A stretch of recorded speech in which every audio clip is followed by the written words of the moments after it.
Work is bullshit.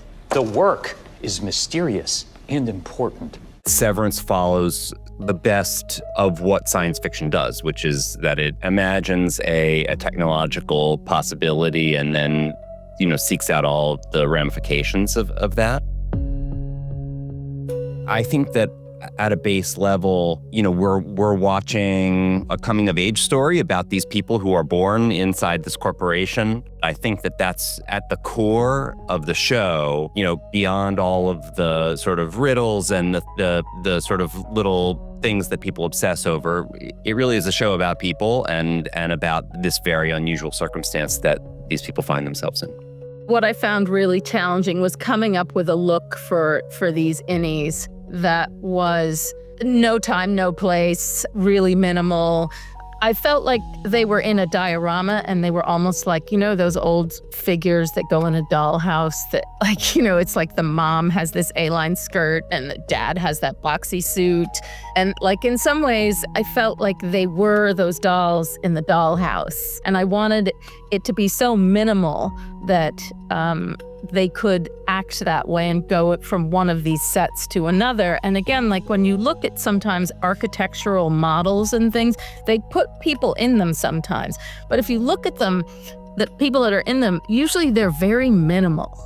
They don't take away from what's happening there. And I really felt like that set kind of asked for that. The idea was sort of less for them to express their individuality through the costumes as innies, and the idea being that Lumon had some kind of dress code. We've always felt that there was a dress code. At one time, IBM used to have a dress code handbook in the mid-century, 60s, 70s. It ended.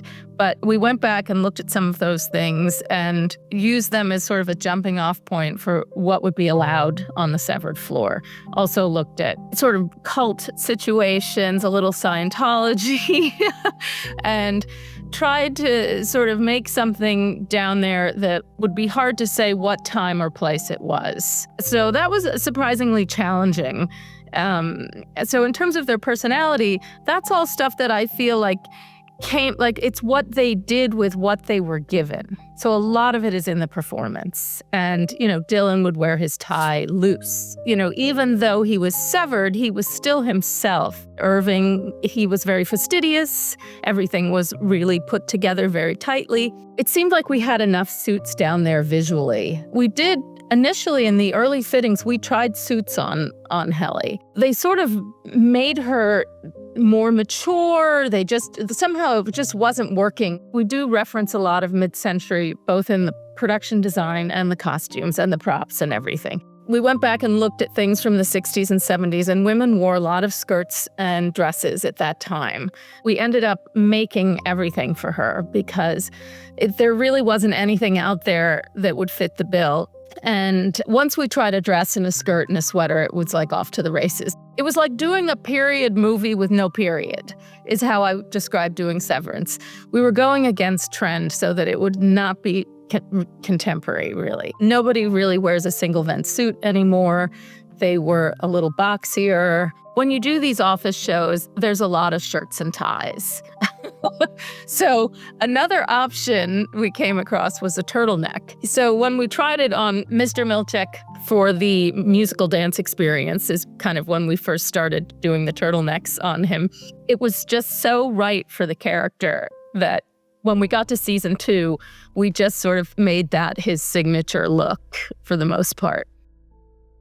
My first thought was that we should have one musical language or a sound palette for the innie world and one for the outie world. And the idea was it was going to be like a cold electronic palette in the innie world and a more organic thing in the outie world. And we played around with a bunch of ideas, and there were a lot of things that Ben was excited about. And in February of 2020, he asked me to come to New York and we could sort of sit down and listen to things, and he could show me, the lookbook and the stuff they were working on the set. And I just noticed that as he was listening to things, he kept coming back over and over again to this part in the middle of one of the electronic pieces. And so Ben has wonderful instincts. And, I really trust where his instincts lead him, and I let that guide me.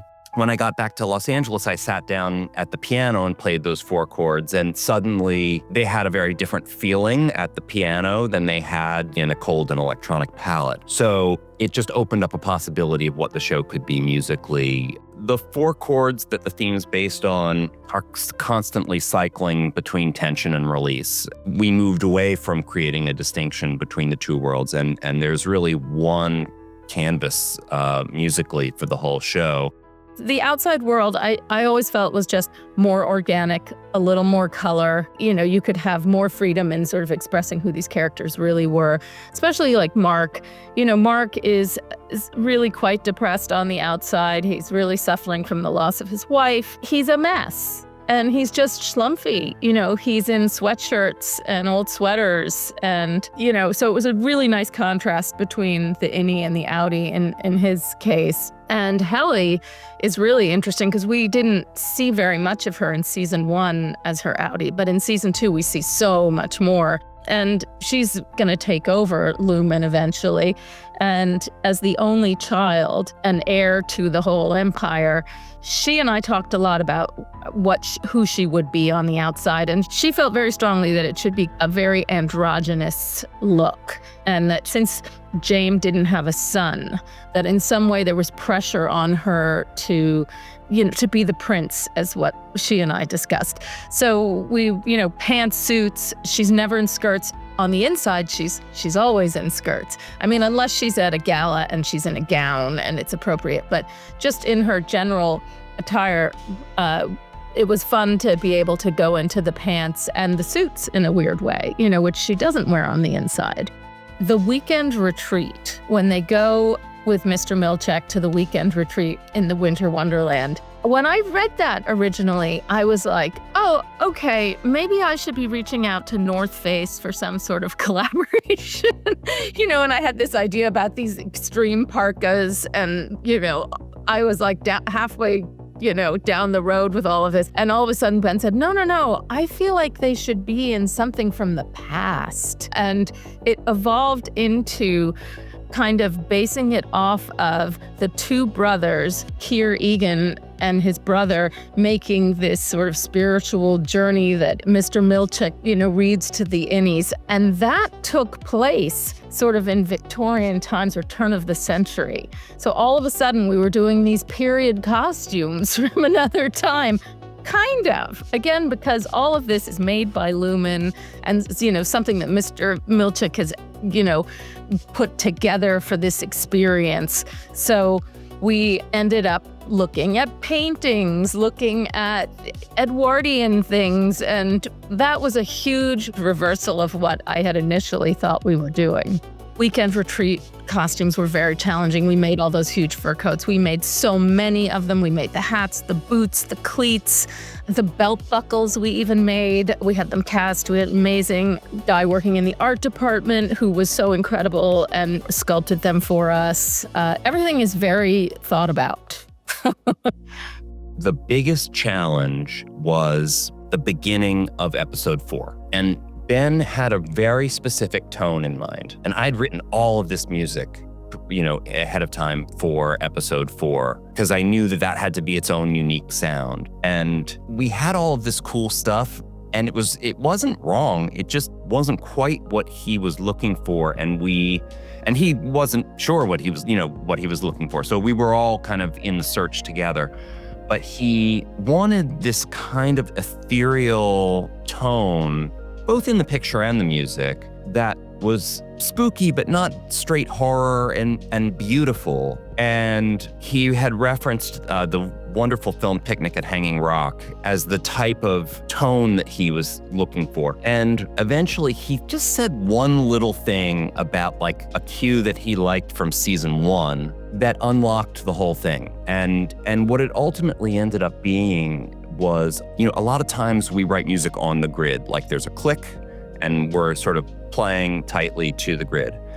A lot of the music that ended up defining the beginning of episode 4 was played freely off, no click, a lot of sort of speeding up and slowing down. And it has this kind of drifting ethereal quality. And that was really the thing that unlocked that part of the episode. I just try to do what the actors, I think, try to do, which is the actors are trying to experience straight lines in their character development. When they transition, they suddenly become their innie, they're back in that world. And I'm trying to follow their story and support kind of the world as they are seeing it. And I'm not really trying to create some kind of a musical structure that mirrors their experience so much as just kind of view the world through their eyes and support that.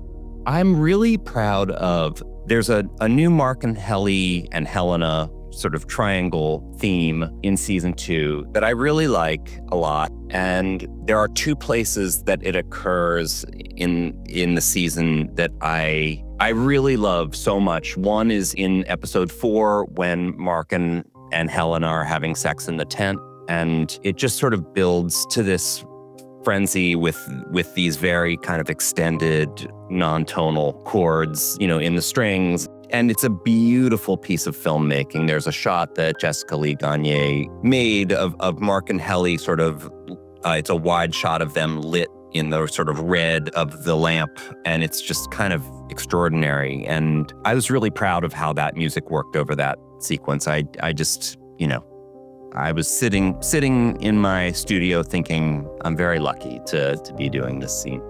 And then it occurs again. There's another just, to me, beautiful scene between Mark and Helly in episode 10, right before Mark finishes Cold Harbor. And, they're facing the fact that their relationship is about to end.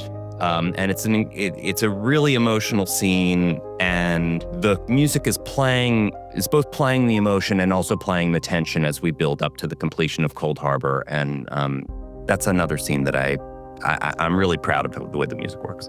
Teddy, thank you so much for your time. This was really awesome. I always love talking music, so thank you so much for your time. Thank you. Sarah, thank you so much for your time. This has been fantastic. I really enjoyed this conversation. Oh, thank you, Michael. So great to talk to you too. Thank you.